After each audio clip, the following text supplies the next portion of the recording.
Okay, there's a story, and I have to say, and Brother David will maybe speak to this, right? And I could be completely wrong here, but when I look at Christianity from the outside, this is how I hear some moment in Christianity. Right? When someone asks me, how do I believe in a God who cries? After all, read Aquinas, read Maimonides. How can God cry? I answer, how do I believe in a God who doesn't cry? Right? And for me at least, right, the gorgeousness of vicarious suffering, right, of Jesus who suffers for us on the cross, the gorgeousness of that idea is that all of a sudden, right, I experience a God who suffers with me, right, a God who cries with me. All of a sudden, we've moved from Aquinas' notion of God's infinite power and Maimonides, right, to a different notion of God's infinite pain. Right? If God's infinite, so it's not just infinite power, it's also infinite pain. And if I could enter that pain for a moment and participate with the pain of the Shekhinah, of God in exile, which is the major act of the Kabbalist. The major act of the Kabbalist is to say, I'm going to step out of my kind of Denver, Boulder kind of space.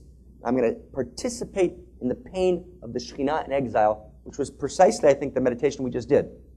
Which was precisely that Tonglen meditation, which is my outside understanding. Because I can't speak from the inside of it, of Jesus on the cross. Right? That's a big deal. Right? That's a big deal. But here's the story that kind of I grew up with. It's a story about a family. It's a 1-minute story, right? About a family that comes to the Lower East Side of New York, and they're kind of working in the sweatshops. Now there's Asian sweatshops in New York, and there were Jewish sweatshops, and people are trying to kind of make it. And there's a father and a mother and 2 children, and the mother gets very, very sick, and there's no real hospital, so the mother's taken to kind of this makeshift place, and she gets sicker and sicker, and the father's with her, and the 2 children are home, and at Friday evening, Sabbath evening, at midnight, 1 in the morning, right, mother dies. And father comes home, and he says, he sits in the corner of the room, and he says just, Kaddish, right, the prayer for the dead, and he's just crying uncontrollably. And the daughter, Sarala, right, gets up. There's a story that Shalom Aleichem told this story, right? Sarala, his daughter, gets up and says, Dad, don't worry, I don't know why you're crying, but I know that Mom's going to be okay. Mama's going to be okay. She's going to get better. And so father looks at her and he says, what do you mean Mama's going to be okay? She's going to get better? I mean, he doesn't want to even tell her. And the daughter says, listen, I went to synagogue this evening. And you always go to synagogue every week and you always bring 2 guests home, even though we don't have enough food and there's more white on our plates.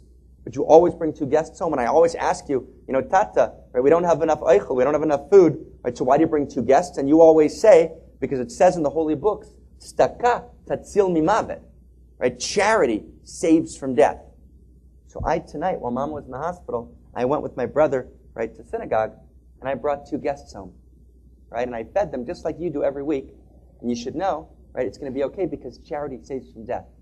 And at this point, different tears are streaming down his face. And he says to her, he says, Man Kinder, he says, my child, you misunderstood. You didn't understand what I meant. When I said charity saves from death, I didn't mean charity can save Mama from death. That's not always true. I meant charity saves God from death. Right? Charity saves God from death. Right? We participate in divinity.